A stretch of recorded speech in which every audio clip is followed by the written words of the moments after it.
It all started with an abandoned suitcase and a three-word note. It looked trivial at first, but that suitcase led from the heart of New York to the frozen forests of Norway, and from there to the dead silence of a forgotten English mansion. A woman no one had heard of, a shadowy intelligence network unbound by any government, a mother officially declared dead, and a fire that burned the truth for 36 years.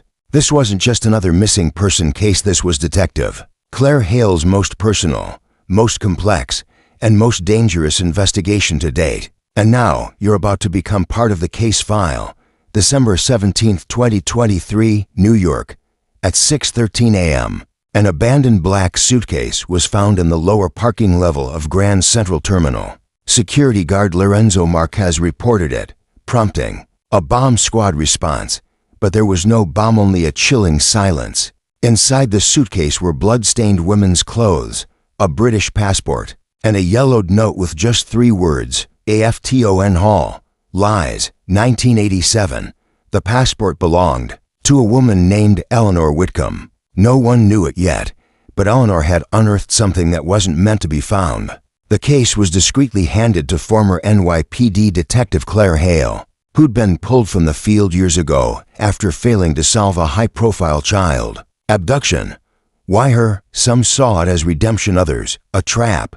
Hale's first stop was Eleanor's family. They said she had left for Paris 3 weeks earlier and hadn't been heard from since. However, immigration records showed Eleanor never entered France. Stranger still, her phone had last pinged from Tromvik, a remote fishing village in northern Norway. Hale was certain Eleanor's journey from New York to France and then to Norway wasn't random. And in the center of it all was Afton Hall. Traveling to Yorkshire, England, Hale found Afton Hall, an abandoned estate that had once belonged to a noble family, before being converted into a psychiatric clinic in the late 70s. In 1987, a fire destroyed part of the building. 5 people went missing. One of them was Margaret Whitcomb, Eleanor's mother. The records claimed Margaret had perished in the fire, but Hale discovered something disturbing. The forensic report was incomplete, and Margaret's remains were never positively identified. She had simply vanished. Margaret wasn't just another patient. She was a former operative of a defunct intelligence group, known only as Aegis, an independent Cold War-era network with no official ties to any nation. Aegis was known for handling missions too dangerous or too politically sensitive for governments to touch. Its members were required to destroy evidence, eliminate threats including each other, and vanish when necessary. Margaret had been one of them. Apparently, Eleanor had only recently discovered her mother's shadowy past. That suitcase in New York, a silent scream for help or a breadcrumb trail she left behind when things went wrong. Digging deeper, Hale unearthed security footage from Paris. Eleanor appeared to be arguing with a man in the early morning hours. His face was obscured, but a tattoo on his wrist stood out, an eagle's claw clutching 3 stars, the Aegis insignia. The organization, officially dead for over 30 years, might still be alive. More questions, more danger. In Norway, Hale located a hidden cabin Eleanor had stayed in. Inside was a bulletin board filled with newspaper clippings, handwritten notes, and photos connecting Margaret's death, the Afton Hall fire, and living Aegis agents. Eleanor believed the fire had been a cover-up for an internal execution. She suspected her mother had been silenced for knowing too much. And now Eleanor was next. Not long after, Norwegian authorities discovered a charred body in the nearby woods. DNA tests identified it as Eleanor's. Case closed. Hale wasn't convinced.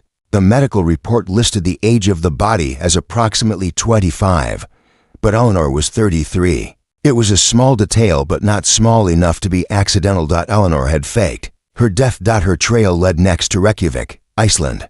There, Hale learned that Eleanor had access to long-lost Aegis archive. Within it was a list of names, past and present agents, active operations, and covert missions tied to several governments. If leaked, the documents could destabilize entire political systems. Eleanor was determined to bring the truth into the light. And yet, not all truth liberates. Some truth destroys. Claire Hale found her one last time at Reykjavik Harbor. Eleanor stood in the cold, her expression calm but tired. She handed Hale a sealed envelope.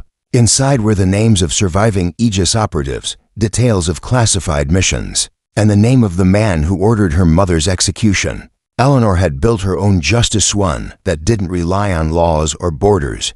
She said only this: "These documents can reveal monsters hiding in plain sight, but if you release them, innocence will die alongside the guilty. You must decide, do you expose the infection, or do you contain it to save the body?" The screen fades to black. We don't see what Hale chooses. We don't know if Eleanor disappears again. The audience is left with the weight of the decision and the echo of footsteps retreating into darkness. What would you have done? Reveal the truth and risk everything, or bury the past to protect the future? Was Eleanor a hero, or the beginning of a new threat? Let us know your thoughts in the comments. This case may be closed, but the shadows still whisper. For more cases, secrets, and mind-bending mysteries, don't forget to subscribe, turn on notifications, and join us next time on Detective Files. We'll be waiting.